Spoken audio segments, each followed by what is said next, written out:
Out I had this background thing that was gonna like fill all this crap up in the background. Hey man, I was sorry for the delay, everybody. I know we're starting like 15 minutes late. Uh, this is like the boomer, and you and I are mid 30s ness. I don't even want to describe the trauma I just went through trying to start a freaking live stream on YouTube. It was like it made me really question my place in modern society. Telling me how to download shit. It was awful. This is awful. This is what we go through for all of you. I mean, this is how much we love and appreciate you. Is that I traumatize myself every few months to be able to do this, and I suppose there's two ways to go about it. One is we continue to traumatize ourselves. The other is we do dry runs the day before. But hey, stop it. That's real Jerry of me. I'm sorry. Is mess hall number 3? Yeah, live stream. My name is Joseph. I'm Peter. And hopefully, we actually had, this is awful, we had like 7 or 8 people waiting for us to start in the version of this that I set up. And then that version didn't want, I don't know. I need to find like a 20-year-old and be like, please figure this out for me. Over here. But in the meantime, for those of them that join us later, that listen to this in the future in our many audio only listeners, we got all kinds of stuff that we always want to talk about. Don't feel like we have the time because we don't want to spend 85 hours on every episode of Voyager. So we got all that. We have some ideas from our lovely Facebook discussion group about what we could talk about. And so we'll go through all that. And as folks filter in, we'll, of course, take any questions that people have. And if we get to at least 20 concurrent live viewers, I do have a special surprise that Peter will hate. And thus we'll all enjoy his suffering together. But we'll see. We'll see if we get there. We got hashtag squad goals. Before we really start off here, I want to point out today is May 1st. Tomorrow is my birthday. Yes. Which means 1 year ago, as of tomorrow, I subjected myself to the hell known as the 37s, which was, of course, our season 2, episode 1 for Star Trek Voyager. It's crazy to think it's been another year, and we're only this far into this goddamn show. Yeah, I mean, we're trying to really pump it out too. One a week with little breaks. Like we're doing the live stream this week. We'll be dark next week because we got our real lives we're dealing with. But we are at breakneck speed, and we are barely halfway through the 3rd season. Just think of it, Peter. We'll be doing this show, if we do it every week with limited interruptions, until 2022. 2022. That's what you signed up for. Are you regretting your choices? My baby's going to be like 5.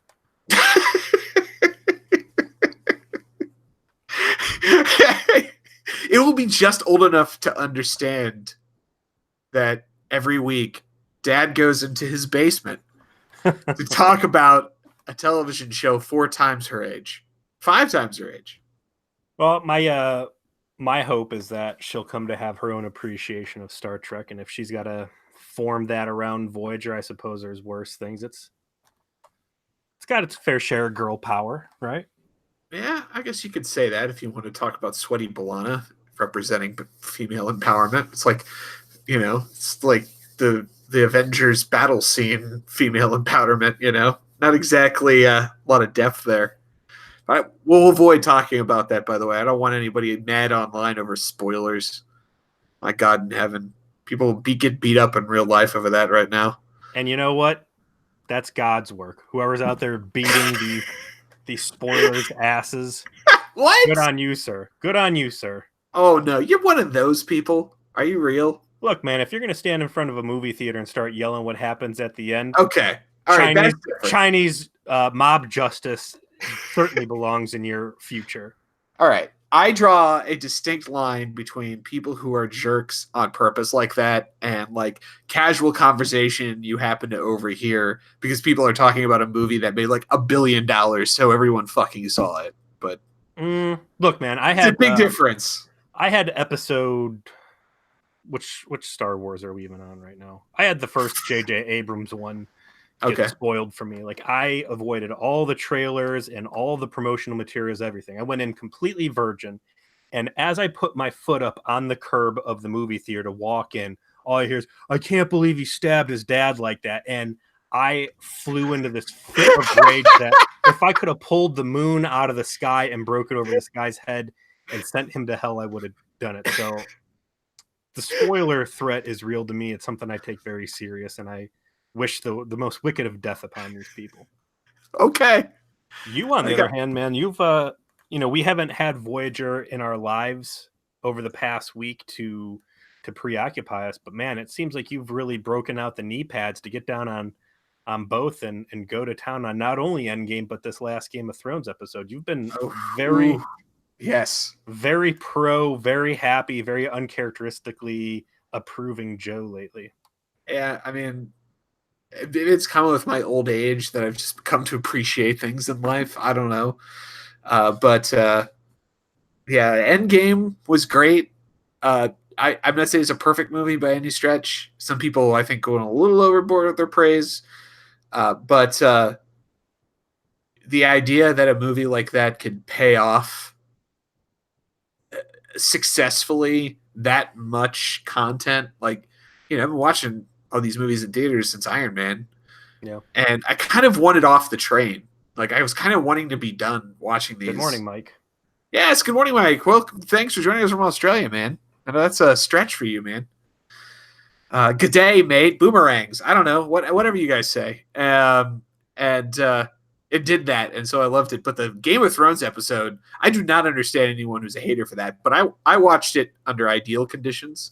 It was dark room, huge, awesome 4K TV, surround sound, and it's just like the peak way to watch it, and it was fantastic. I really enjoyed it. What I've also uncharacteristically enjoyed has been, I want to say, most of our episodes of season 3 of Voyager so far.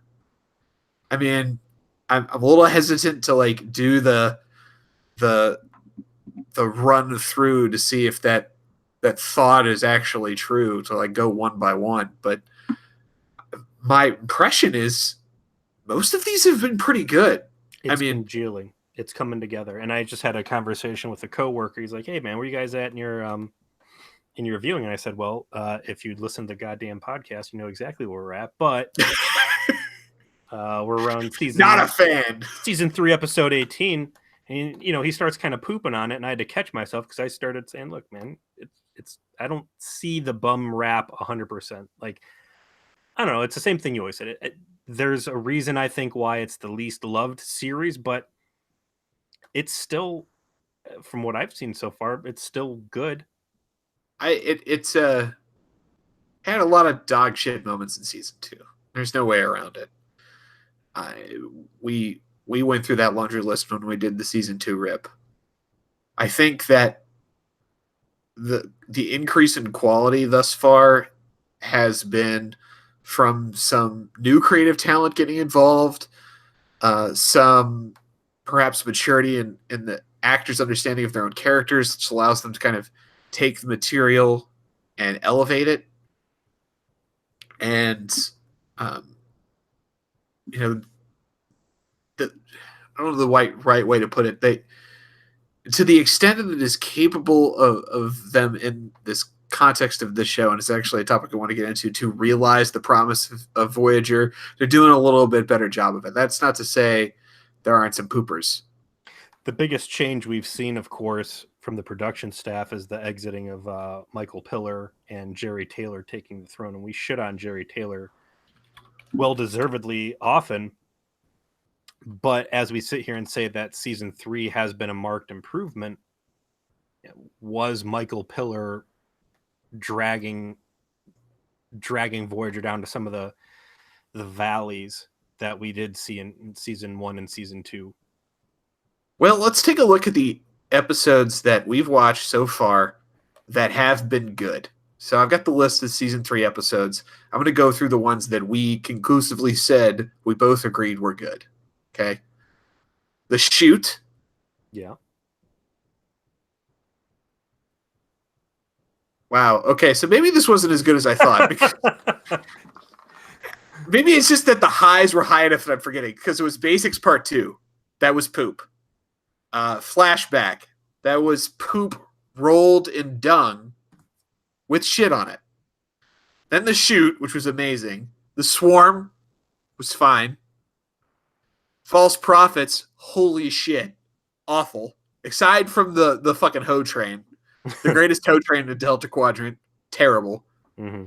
Remember, which was the Balana Sexy Dreams episode. That was fine. One of many so far. Yeah, one of many. Balana being some sort of being in heat. Sacred Ground, which was I thought was fine and you thought was bad. Because it was bad. Because probably was objectively. Future's End Part 1 and 2, which were enjoyable from our perspective, but not qualitatively good. I would say number 1 was qualitatively good and number 2 was number 2. Warlord, which was great. Fantastic. Warlord might be one of my favorites. The Q and the Gray, all-time terrible. Yeah. Microcosm, fine. Was fine. Yeah. Fair Trade, which was great. Alter Ego, which was, I think, better than we expected it to be. Yeah. Coda, god-awful. Blood Fever, interesting, then kind of fell on its ass. Terrifying. Terrifying Vulcan headcanon. And then Unity, which was good. Yeah. So out of the 17 episodes that we've seen of this season so far, that is 1, 2, 3, 4 unqualified good episodes. So what you're telling me is you have availability bias. Endgame and Game of Thrones are too fresh in your head and you're just riding high and yeah, rose-colored glasses looking at the history of Voyager and they're getting a contact buzz off all the other good. I think that's because those 4 episodes that were good were really good TV, even by 2019 standards. And so I guess they overwhelm some of the mediocrity / terribleness in my memory, which I guess is, I don't know, is that a good thing?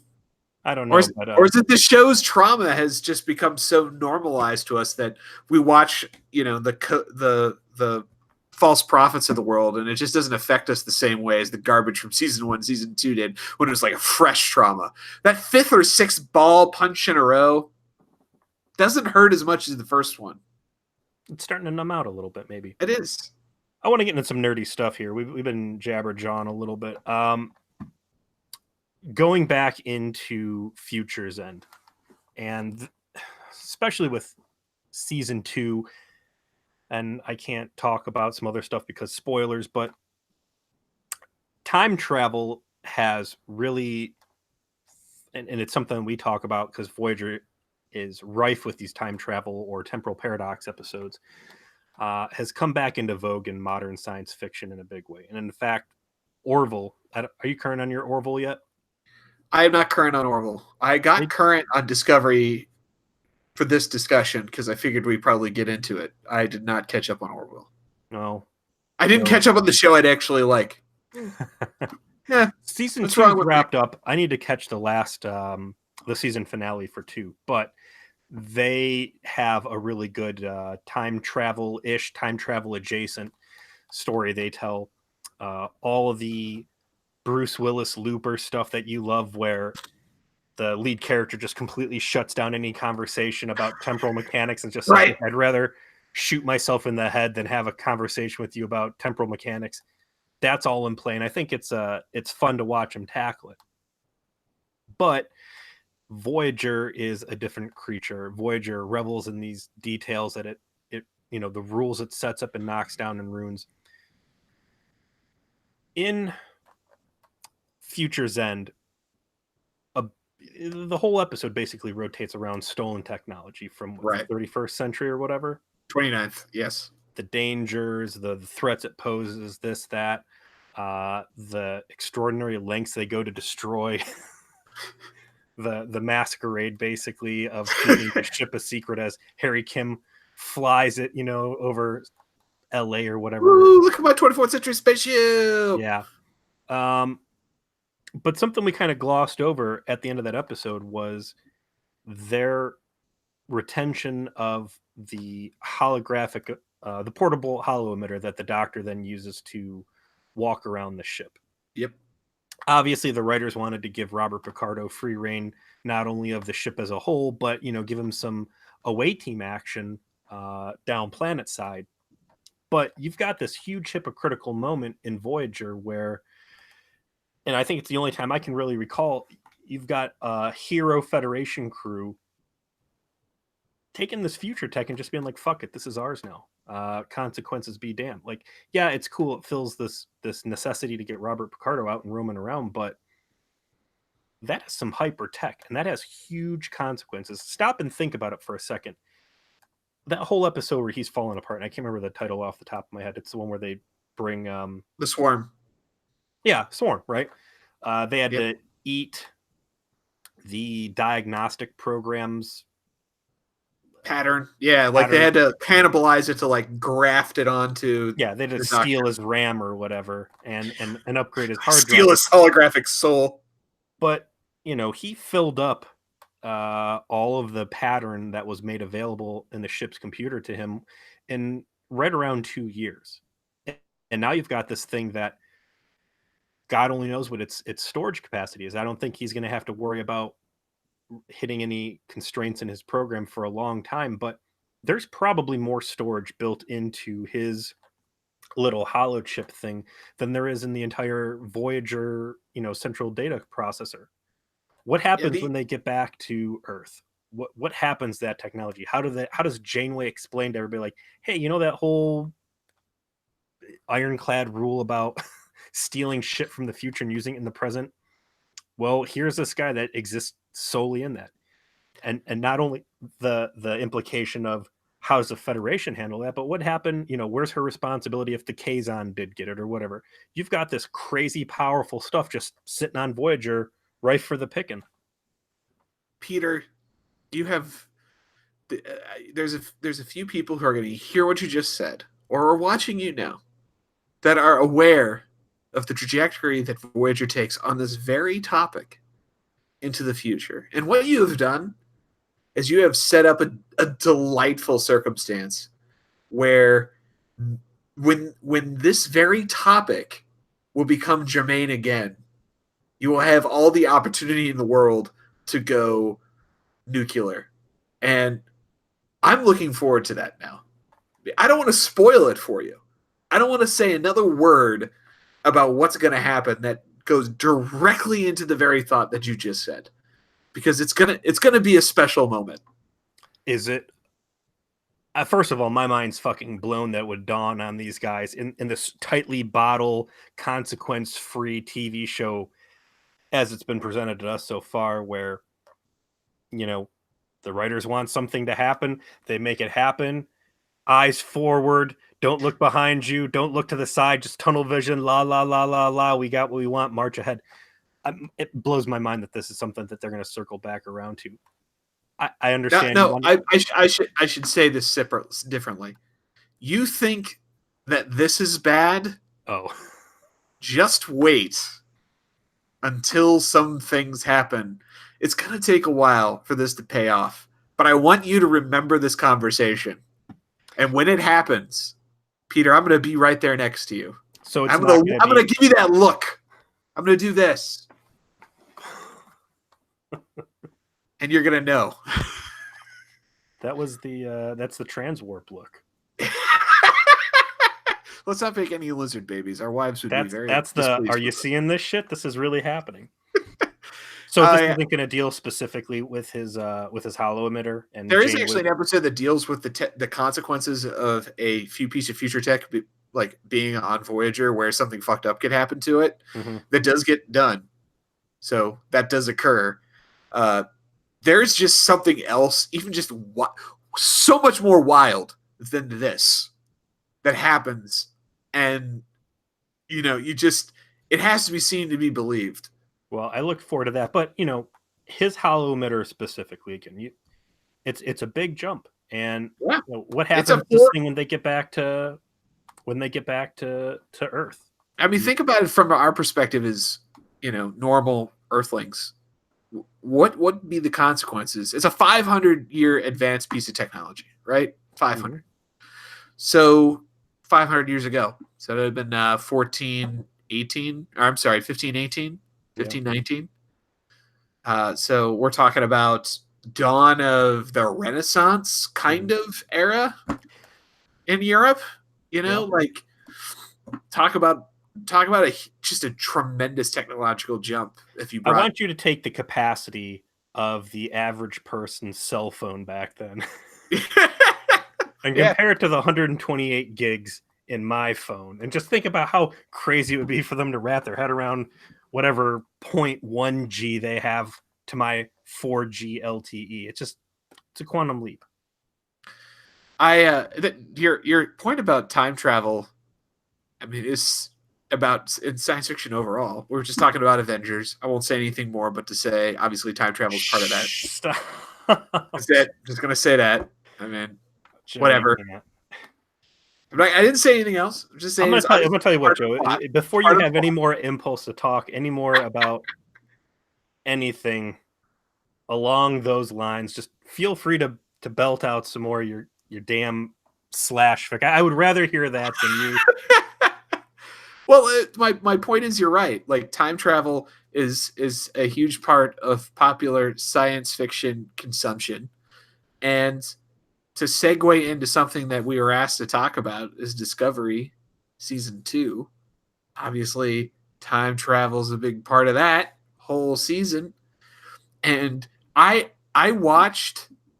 I got caught up on the show. I'm a student of the things I hate, Peter. You know that about me. Sure. And I hate this show. And this was a delight to watch. Not because it was qualitatively good or even like qualitatively super bad in a way that was enjoyable. It was that I saw the show essentially at war with itself in a way that was amazing. Here's my thesis. Anson Mount playing Captain Pike was like Star Trek invading Discovery for a second.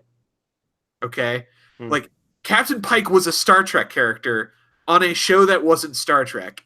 And there was this obvious mismatch. And by the end of it, the show was literally making an excuse for itself to no longer have to be Star Trek. By doing a daffy ass time travel plot where now Discovery is going to be so far into the future it can be whatever it wants to be, they no longer have to be Star Trek anymore, and the normal Star Trek universe can now go on unmolested from what these guys actually want to try and do. That is an amazing observation. On the other side of the coin, I loved season 1. Season 2 was not my cup of tea at the least. I loved all the Captain Pike stuff. I thought there was some really, really great things that was adjacent to his story. Yeah. And there was a whole lot of stuff in Discovery that I just was not feeling at all. And like you said, it's interesting now that I don't know if it's pressure on the studio from the fans or what, or their writer room deciding that, hey, we want to go in a direction that just gets too wild and we want to partition, this story off and tell its own thing. Yeah, it's completely written itself out of any sort of consequence to the greater Trek picture. Yeah. And the show felt like it was straining under the weight of having to be a Star Trek show for both seasons. It didn't want to have to conform to the standards of that universe, particularly in like the part of the universe it decided to set itself in. And that got more and more obvious as it went on. And well, what a way to fix the problem. Let's just not put ourselves in that anymore. But I could go on for days about how stupid the plot of the second season was. I mean, like, really, Starfleet admirals are so terrible at their jobs, they literally like feed punch cards into an evil computer to tell them what the fuck to do. That's going to be our plot. And the computer's evil and trying to kill us all. And Section 31 is like Everywhere. everywhere, and everyone knows about it, and it's just fine. It's the least covert operation ever, and on and on and on. It didn't seem it was straining as for a way to get out from under its own premise, and just even from just a visual perspective, it felt like Pike and the Enterprise were an invasion of Star Trek into the show that was somehow unwelcome. Yeah. Season 1 worked for me because I think for a long time it was easy to just say this is an alternate reality. This is not a prime universe, and this is just a cool what if where that Klingon war could really be that wild, where you've got star bases and these death tolls in the millions and millions make sense. But they did firmly cement that no, this is all prime universe, and we're gonna be playing by these rules. And I think they immediately dawned on like maybe that was a bad idea, nailing ourselves down on this. So that was an interesting way to dance away from it. We go back to the idea that Voyager had like an out established to potentially do something similar, which is like dramatically change the premise of the show if it wasn't working, to like bail themselves out of being in the Delta Quadrant, do something else. And Discovery didn't have that built in, so they built it for themselves over the course of a season so that they could then do it. What you're talking about is, of course, the other caretaker. Yes, which we saw exactly once. Yeah. Why do you think it is that they never, as Jerry Taylor took the throne, Michael Piller backed off Michael Piller's influence on the show as far as the Delta Quadrant unique species of the Vidians and the Kazon and the Skevians, that kind of stuff, as that all went into the back. And from what it seems to me right now, they began to embrace the next gen-ness of Star Trek, Q, Borg, the other stuff. Why do you think they didn't just say, fuck it, let's pull them back into the Alpha Quadrant? Did they not? Was DS9 just too dark and they didn't want to put something depressing in that time stop? Is Voyager just supposed to be an escape from the dark hole that Ron Moore took, put Star Trek into? I think there's multiple answers to that question. One, the Voyager premise is extraordinarily easy to write bottle episodes for, right? Fair. We've gone to back. We've talked about this a bit from the beginning. This was an anchor show for a new network. They wanted it to remain as accessible as possible, and keeping the show extremely episodic and ship in the bottle contained allowed you as a viewer to understand the basics of the premise and then jump into whatever episode that you were watching and not be lost. Whereas DS9 was extremely serialized. And so keeping the show in the Delta Quadrant gave you this automatic writers out of, oh, hey, well, let's just do this alien thing. And then they move on. And you don't have to explain it ever again. And so I think that's probably the number one reason why they stayed there with the premise. And then I think the lesser reason is if they put them back in the Alpha Quadrant, then they got to like incorporate themselves with the timeline of what's going on in the Alpha Quadrant. That shit was getting really, really complicated. So you know what? Let's not even do that. Let's just stay out of all that. We can write whatever show we want to write. We don't have to worry about what's going on back there, except when we choose to interact with it. If we want Romulans, we'll put Romulans in there. Right, exactly. So I think that explains adequately, despite the fact that they left themselves these outs, that they chose not to take them. I think that our problem has been consistently that the show seems like it shows these little signs of brilliance, like fair trade, of what it could look like if they just went all in on the concept rather than kind of doing so in a very timid way. Yeah. And it feels like they don't go all in on it simply because they want to keep it as lighter and more approachable, which I suppose you could say it is, but it doesn't make it good. Fair trade. The glimmer of potential you're referring to there is, of course, what happens when you do see these traditional Alpha Quadrant entities dwelling in the Delta Quadrant, either prospering or under duress. Ties into the same thing as like the 37s. and Unity. All of these have the same theme, and that's what happens when people who didn't want to be in the Delta Quadrant end up in the Delta Quadrant, and Voyager sees these outposts. And I spoke at length in the Unity, Don't Drake the Cube Aid episode about the promise of people stranded, people who didn't have the fair shake Voyager did, or whatever.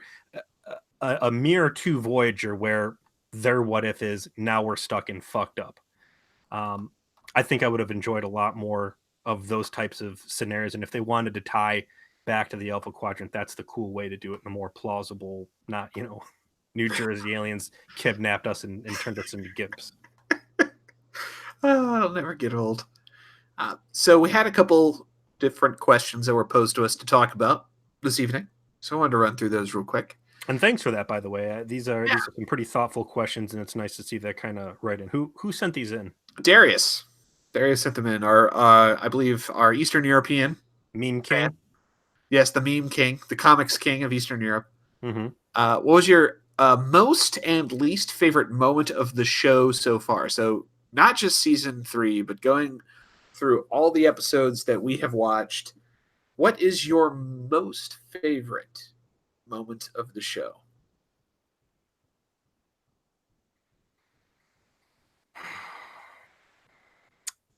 I'm going to say my favorite moment was when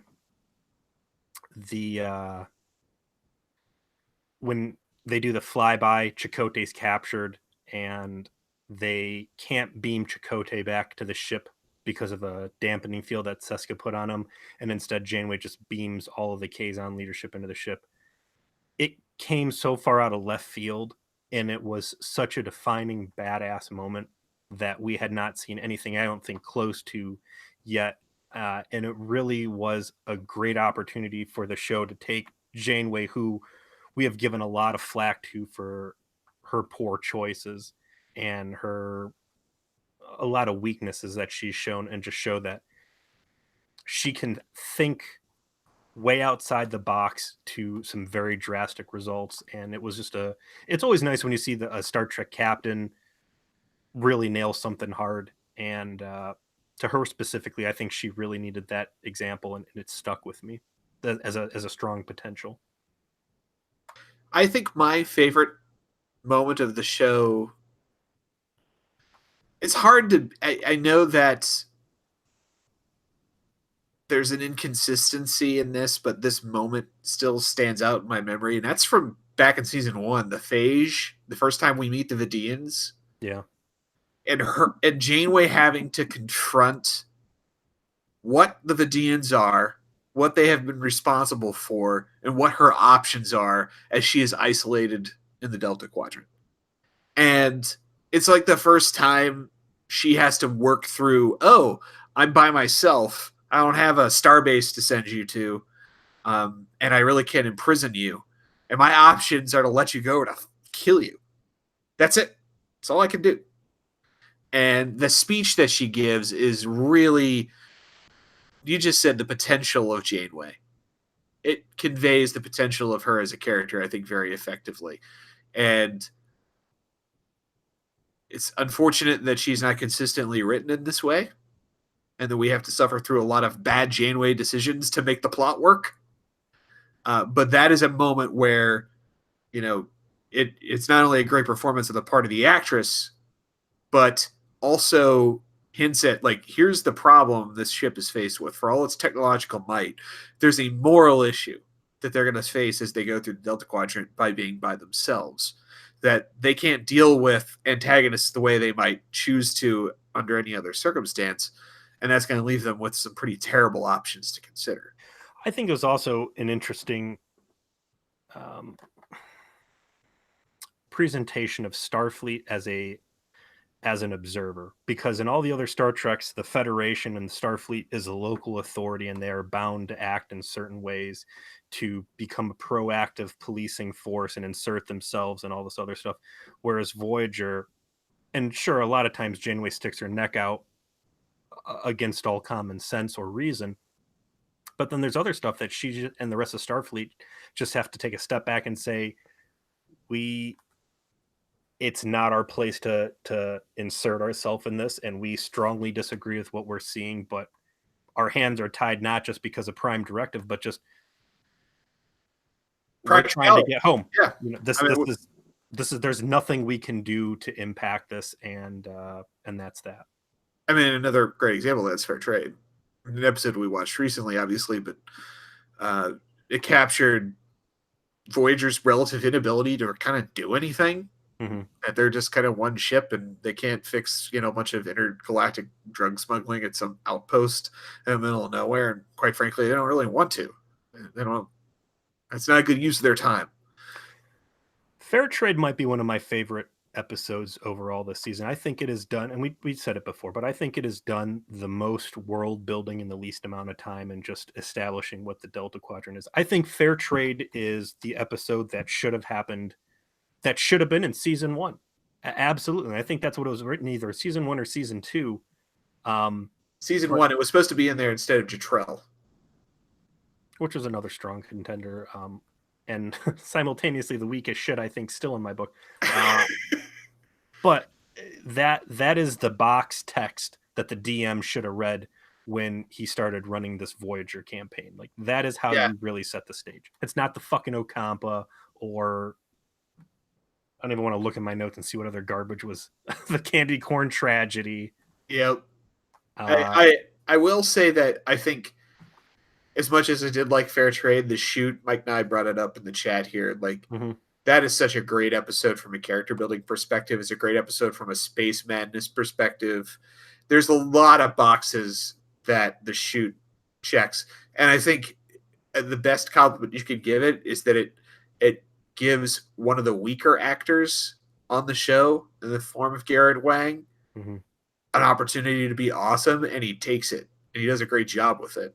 Yeah. And it gives you character building and background, and this is to segue a little bit into a future topic, but about what what I think differentiates this show from TNG, where I think the plots don't necessarily, the writing and the plotting of Voyager versus TNG, I don't think is all that different, but I'll get into that in a second.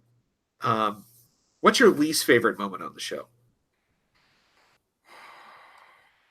We just did the polls on the worst trauma.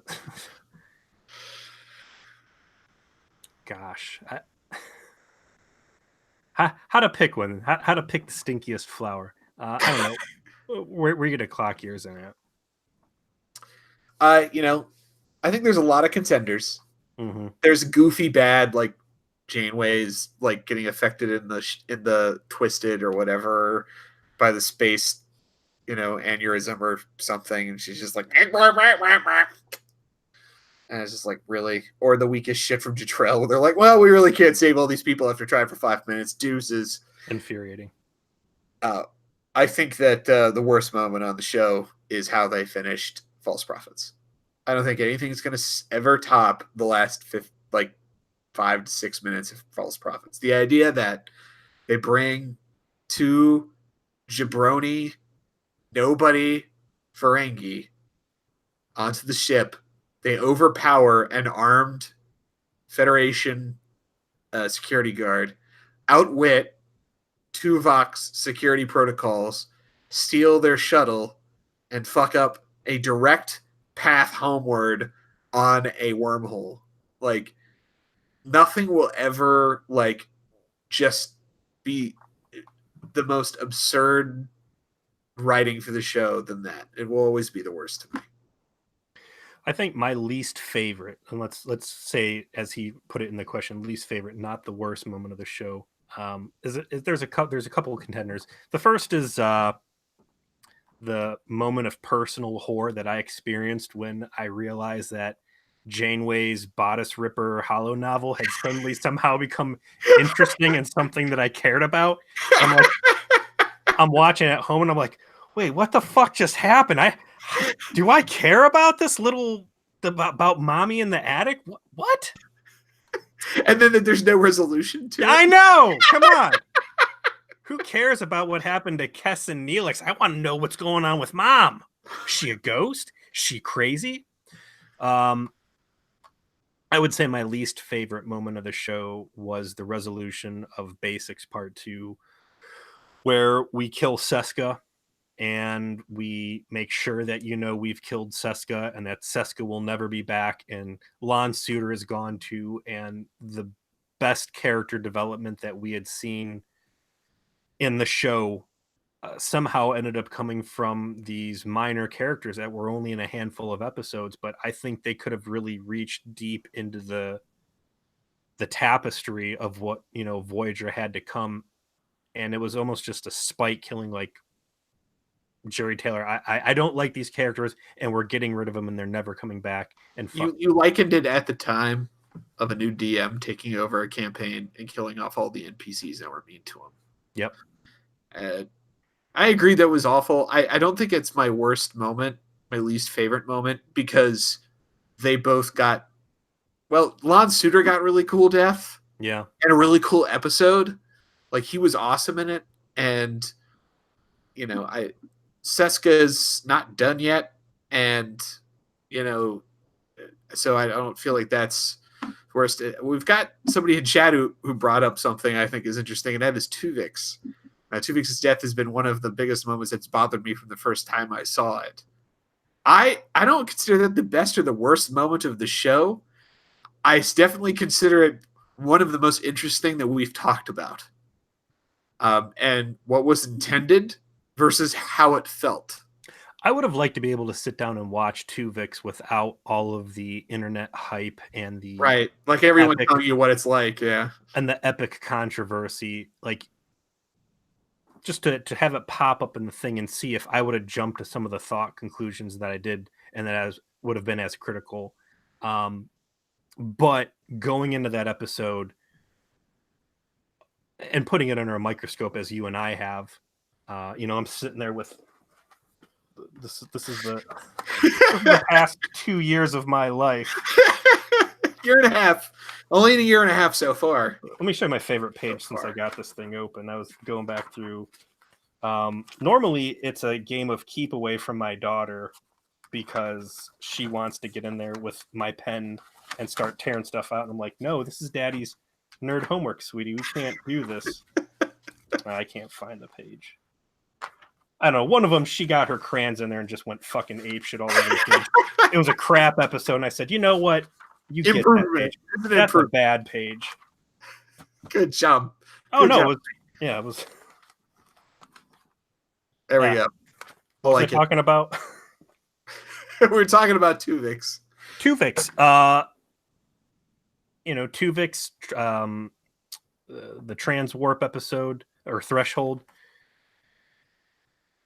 They're crazy episodes. Crazy shit goes in. You're just sitting there scratching your head. And I think that as part of just a normal TV show, if I was just binge watching, they'd be like funky little blips. But when we're going balls deep on the stuff, they are infinite wells of conversations and what if and Trek theory. So certainly it's a jarring experience, but I personally really enjoyed those episodes because of the opportunities that I had to talk about with you and interact with our fans and really live in this place in Trek, this Trek infamy. They're notorious, and there's certainly something to talk about, but we've discussed a couple times already. Threshold is nowhere near. No, I loved it. I fucking loved Threshold, and I was on board 100% until the last 4 minutes. Yeah, the last 4 minutes are mind-bendingly, dick-punchingly ridiculous, but the episode itself, great makeup, interesting idea, kind of a weird kind of path as far as the performance from. It was a Twilight Zone episode, and I love Twilight Zone. So, have you watched the new Twilight Zone at all yet? Yes, I watched the pilot because it was on YouTube for free. It was definitely like a classic Twilight Zone episode. I really dug it. I'm gonna definitely watch the rest of them. It's on my to-do list for sure. I've got a backlog of TV like anybody these days to watch. I got to get through Orville still. A show I've wanted to watch. And then like season 4 of Lucifer. I know I'm gonna like lose the respect of all 10 of the other people watching this right now, but I love Lucifer. I know it is not the comic, and that everybody that loves that Neil Gaiman comic or loves Sandman or whatever is like screaming at whatever device they're listening to me right now on. But the television show is fun in its own right, and I have watched every episode. I like it, and the fact that Netflix picked up for fourth season is awesome. Hashtag save Lucifer. There, I did it. You're lucky that you have this luxury in your life where you can just watch whatever TV you want. My daughter goes to Gym, bed man. around. Like I get at least an hour and a half every day going to the gym to watch whatever I want. I dig deep on the Netflix.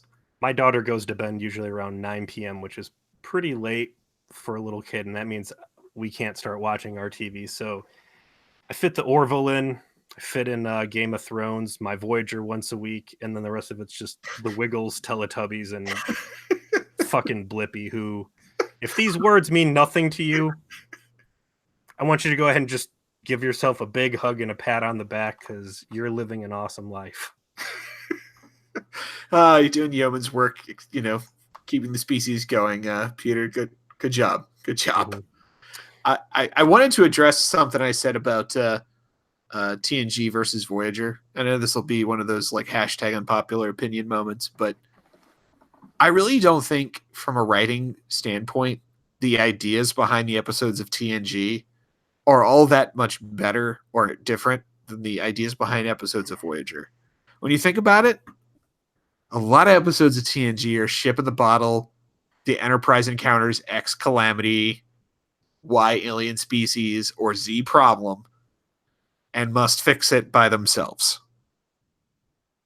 It's, I think, the acting that separates the shows primarily, that TNG had such a huge resource in Patrick Stewart, and I mean an unfair resource in Patrick Stewart to make everything seem much better than it is, and then that consequently raised the performance level of everyone else.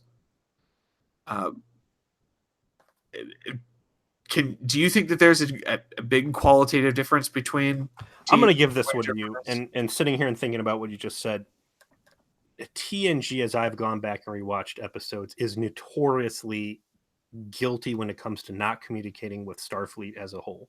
You take certain episodes like Descent 1 and 2, which we've been talking about, which is where Lore comes back in charge of the Borg. And Admiral Nechaev's like, hey, here's this whole task force to track down the Borg, and, we're going to get them. And then Data runs off, and they find where the Borg planet is. And instead of Picard being like, hey, Starfleet, bring in the boys, let's have a big episode, they're like, fuck it, we're going to beam all our guys down to the surface and try and fix this ourselves. It's like, why are you not cooperating with Starfleet as a whole? And I think it's a budget thing. You start bringing in more starships, that's more special effects and blah blah blah blah blah. But yeah, it's the Enterprise rolling solo, and yeah, they're in the Alpha Quadrant, and they could involve themselves with the bigger Starfleet picture, but they don't. Patrick Stewart's gravity is certainly a big part of it. I think the most endearing thing to the original series was the chemistry that existed between the characters, between McCoy, Kirk, and Spock. I don't think it's something they ever really replicated in Next Gen, but even though they didn't have that brotherhood, I think there was more of a feeling of family. I completely agree. I was going to use the exact same words. Like, there was a clear brotherhood between those three characters in the original series, but TNG focused on the ensemble. Yes. With Picard more as the father figure, and the rest of the crew, the rest of his subordinates as, dutiful subordinates, but also as kind of his surrogate children. And that, played obviously all the way into the end, where the very last scene of the series, where Picard made peace with that very role, that his crew meant more to him than as a crew. And I think it's all that is the difference between TNG and Voyager, is the characterizations that were possible as a consequence of having better actors in the role, and the freedom of those actors were able to seize in concert with the writers to realize those goals. The plots themselves, the writing of the episodes themselves, the conundrums that the ship and the crew find themselves in are strikingly familiar. I mean, If you actually break it down, look at the roles. You've got the stoic boss. You've got the first officer who used to be a young hotshot hothead and slowly becomes a company, an authoritarian. You've got the hot-blooded Klingon. You've got the AI. You really do have a lot of doubling up. Was Voyager, was there an agenda in Voyager to try to recreate next gen? I think that to recreate the magic, to try and recreate some of those dynamics, I think they'd have been fools not to. That's what they wanted. I mean, we said before, when Voyager was created and was birthed into the universe, Star Trek was at a moment of cultural significance that it has not replicated probably since, in terms of the overall public consciousness. And part of the reason is TNG's incredible success as a syndicated television show, going as far as getting nominated for an Emmy, the only syndicated television show ever to be nominated for a primetime Emmy like that. Yeah. And, they obviously are like, well, shit, let's do that again. Let's get some of that energy going for the UPN. We'll fucking knock it out of the park. Fair point to Jesse, who did call to attention that Patrick Stewart and Picard had way more consistent writing, which continually victimizes Mulgrew's. Her game attempts to play that character are often interfered with the fact that her character must be situationally stupid in order to maintain the premise of the show. And I think it's why Janeway's never my least favorite character, because I realize some of the bullshit that her character is basically forced to do is not her fault. I guess it's weird to say. Like, this wouldn't happen or shouldn't happen under any other circumstances. It's those damn space yips. It's the space yips, man. Space yips are, of course, the Delta Quadrant crazies that one can come down with, and also war crimes in the writers' room, where they unfairly pick on and make people do silly things. Speaking of war crimes in the writers' room, here's another question from Darius. Since Peter hasn't seen the show yet, but he's heard about how Voyager ruins the Borg, I'd love to hear some of his theories / predictions on where the Borg story goes, which I think that's an excellent question. Let's use your relative ignorance as to what happens with the Borg for you to make some guess, because you've already had some hits on just the mobile emitter, future tech that I can't wait. Well, we know 7 and 9 is going to get involved, and I'm guessing that's going to be some sort of a locutus. It's easier to work with one drone instead of a view screen, and then there's going to be a fallout and she'll join the crew there. So you can see that telegraphed pretty well. I assume she's going to bring a slew of Borg innovations around the ship, which will probably play out in all sorts of Deus Ex Machina, saved by 7 and 9's Borg tech at the last minute. Resolutions. This is just stunning work on your part. Continue. I know there's species 8427 or whatever, the bug thing, which is what unites them. I think that the Borg's just going to start making stupid diplomatic decisions where Janeway's able to outwit them, similar to how she outwitted the clown at the end of the Thaw. And it's just going to clown. I was thinking in the car ride, I was putting a lot of thought into the Borg and why Data was a big deal. How was Data able to thwart the Borg on several attempts when you've got the vast collective versus just Data? And at the end of the day, I think the Borg is just a union of organic minds. And yeah, they're all connected on space Wi-Fi, and there is a mechanical component to them, but I think it's shared collective thought and mechanical augmentation. It's not a true AI, and that's what Data is, and that's why he's able to to run this game, because it's still Right. this thing that's smarter than what every other person would have to be. But still, that union shouldn't be stupid. What is the union? It has to be a mass consensus, right? And you could have a lot of voices in that union saying, hey, and the collective saying, hey, this is the right way to handle this thing. We should go a diplomatic, easy approach. And then a lot of just base, like, take the thing we want, use force. And at any point, the decision of the collective is probably some sort of a consensus similar to what we saw out of the Geth in Mass Effect, right? Right. Still, the numbers are going to work out to their favor, and I think their decisions, they shouldn't just make dumb clown decisions, and I think we're going to see a lot of dumb clown decisions. I expect to see some sort of groveling at some point to Janeway in a forced empowerment moment. Ooh.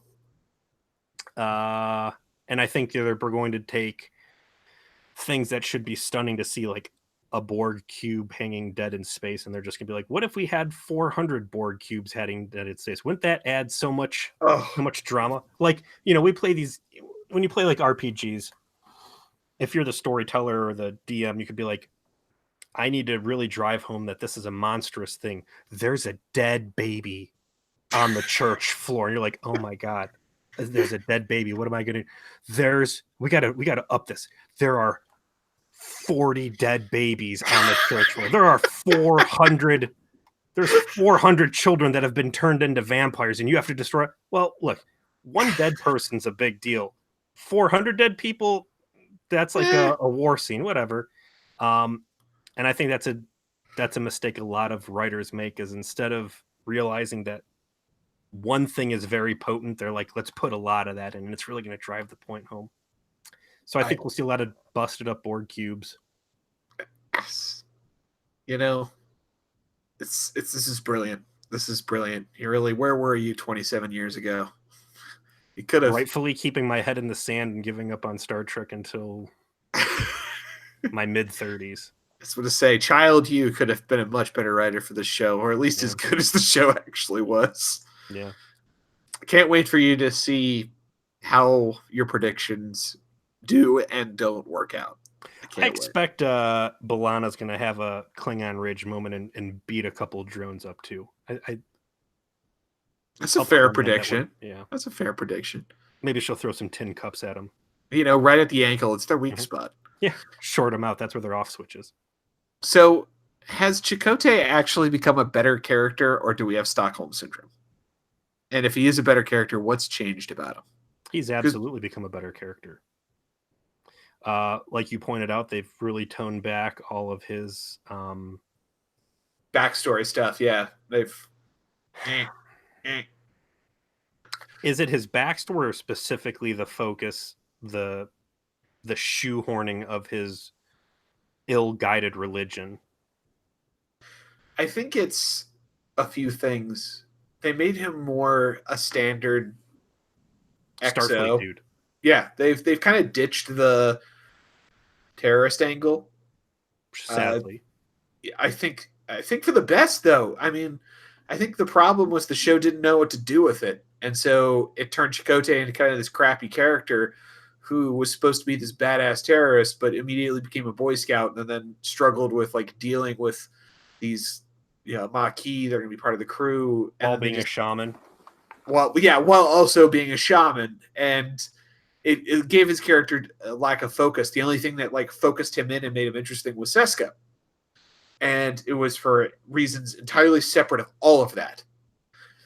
And what they seem to have done is, as all the Maquis stuff is over, is just focus him in on being a good number 2 and getting rid of the backstory Indian stuff and not really doing much with it anymore or making it a focus of an episode. And it makes him more likable because you're getting rid of all the stuff that was super weird about him. They've been focusing on his life after leaving his father and joining Starfleet. And it's a Starfleet experiences, maybe just because I like Starfleet military stuff, but like him talking about their pilot training courses and, maneuvers they ran through the rings of Saturn or whatever. Those kind of glimpses into his past I like. So I don't think they've really abandoned his his backstory so much has changed where the focus is there. We've seen more rational decision out of him.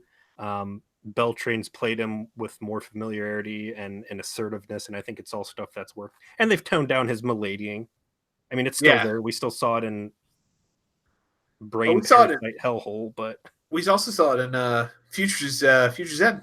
He straight up hits on Janeway while they're in L.A. and she just kind of he couldn't help moves himself right around past those shoulder pads. I know, they were mighty. That was a hell of a pantsuit she was wearing. Yeah, the replicator found exactly the right thing to put her in. Mm-hmm. But yeah, I think Chakotay became a better character by dint of losing all of his bullshit backstory and just being, good Starfleet guy with a lot of, different applicable skills. And I think I've mentioned before, like in canon, he's supposed to have been Ro Laren's instructor when she went to like super secret, commando school there at the end of TNG. And he was the person that left that sort of inspired her to eventually betray the Federation. Why don't they leave. touch on this stuff, man? Did they abandon all that because Ro Laren didn't actually? Because Ro Laren was supposed to be Tom Paris, right? No, so Ro Laren was supposed to be Major Kira originally. That they were going to make Ro Laren that character, and they chose instead, obviously, not to do that and continue to use Ro Laren on TNG instead, and then wrote her off the way they did. It was Nick Locarno was supposed to be Tom Paris, and then and still is, and it still is. It is Nick Locarno. In fact, you're going to see in a future episode that they used a picture of Robert Duncan McNeil playing Nick Locarno to be young Tom Paris in the Academy. So it's amazing how. What was that episode of TNG where Locarno and the? Do you remember what that title was? The First Duty. The First Duty. The First Duty. The First Duty of every Starfleet officer is the truth. Yeah. Blah blah blah. It's crazy how deep that episode and Lower Decks, like there was this thread of secondary characters throughout all the Star Trek properties post TNG, and it's amazing the way they connect these and that they don't focus more on them, because what we started with in First Duty episode, not only did we get Nick Locarno, but there was a Bajoran girl who was in that, and she ended up in a later episode of Next Gen, which was Lower Decks, where they send her off on a Cardassian covert mission, and she dies. But that's also where we got the origin of Borix or Torix or whatever his name is. Oh, Vorik, yeah. Vorik. So there's all these cool, like, lieutenants and ensigns and lower deck characters all over the place. And, we get Tom out of that and the other stuff. I would have liked to see more, and I wish we had it. Well, I mean, we're going to. Just to remind ourselves, we've got a Picard show that's currently being filmed right now that is supposed to hit before the end of the year. Yeah, but are they going to have Lower Decks? Are they going to have the bartender from Lower Decks in there? And then there's the Lower Decks show that the Rick and Morty guy who ran the TNG Season 8 Twitter is doing. Yeah. I mean, that's I'm hyped for that one. I'm ready for that one, too. I saw there's a Nickelodeon Star Trek show as well. Like, Universal or CBS is really opening the gates and just seeing what's going to stick here. I think it's interesting because I think they really like the property. Like, CBS wants the Star Trek property to succeed. I think, if I'm going to give my honest opinion, they screwed up when they dropped Brian Fuller and gave it to Alex Kurtzman, because Brian Fuller was a Trekkie and he wanted to do. What are you talking about exactly? Picard? You not know the story? So when they initially were putting Discovery together, the original showrunner was Brian Fuller, who's he did season 1 of American Gods. He did Pushing Daisies. He's a very distinct television producer, and he's produced, I think, a lot of quality material. And he's a huge like OG Star Trek fan, like loves it, like on our level. Sure. And it was like his dream job to show run a Star Trek show. And he got booted off before Discovery started. He put it through development and started, pushing through some of the ideas, and he did not make it to the premiere. And that's when Alex Kurtzman got brought in to be the sort of the head of the new face of Star Trek. And Kurtzman, in my opinion, is a horrible hack of a writer. I mean, he's written some of the worst movies I've ever seen, like The Mummy with Tom Cruise. That's him. The Amazing Spider-Man and The Amazing Spider-Man 2. You know, he's just not good. And Kurtzman, in charge of Discovery, I think put it on the wrong foot because it wasn't somebody who really loved Trek wasn't doing it.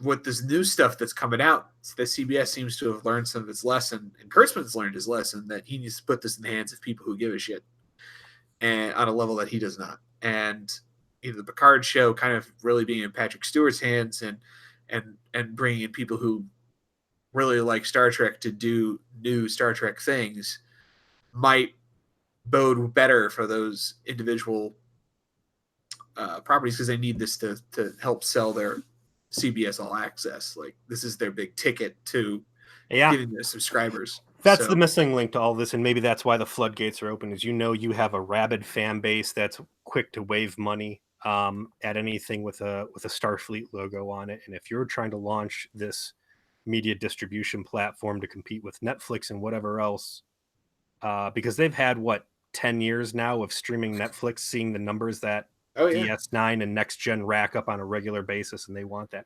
I want to tie this into our last question. There's a few other that we'll just table for the next mess hall, but coming back around to Voyager's cultural context, is this show the reason why Star Trek started to fade out of pop culture, or did pop culture leave behind what Trek was capable of doing at the time? And I think that's a real strong tie into why are we seeing the Star Trek explosion now? Right. And that's why I think it was a good question to consider. We touched already a little bit on it.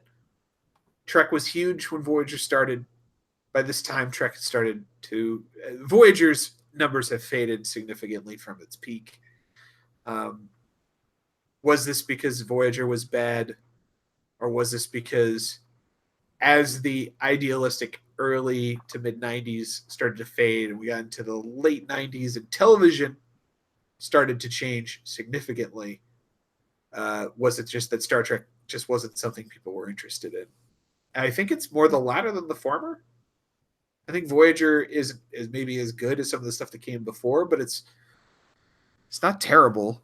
I don't think it's bad enough to cut into a third what the viewership was previously. I feel like maybe it was more also a cultural shift was at work at the time. I think that we started seeing some real hard-nosed sci-fi coming down the pipe, and I think that would ultimately result in stuff like Battlestar Galactica, where you're in the real nitty-gritty reality of war in space. And I think that 24th century Star Trek, Berman Trek, did not fit what the public was looking for. And I can't speak as an authority until we get into the last season of Voyager and see where we ultimately end up. But, things come in cycles, and people they had a lot of Star Trek. There were 3 different shows to carry them through. And, maybe just the sci-fi crowds got tired of seeing people in gold, burgundy, and blue shirts, and they wanted something different. And, just you got to give the fans what they want, and if they're not asking, these things certainly were not cheap to produce, and just put it on the shelf and take it back until late 2017-18, and then just blast it all over the place. I think it's why sci-fi's back in vogue. Yeah, I agree. Sci-fi's back in vogue, and I think that reasoning you just talked about is why DS9 got super popular after it was over. It got very popular in that era of when Battlestar was on the come up, and I think that there's a reason for that, is that it felt more like the kind of gritty science fiction that got popular then. It was the Trek interpretation of that. Obviously it shared a creator in that regard, so that makes that easy. And it's cyclical. I think people love the Orville because it's harkening back more to that Berman era utopian ideal.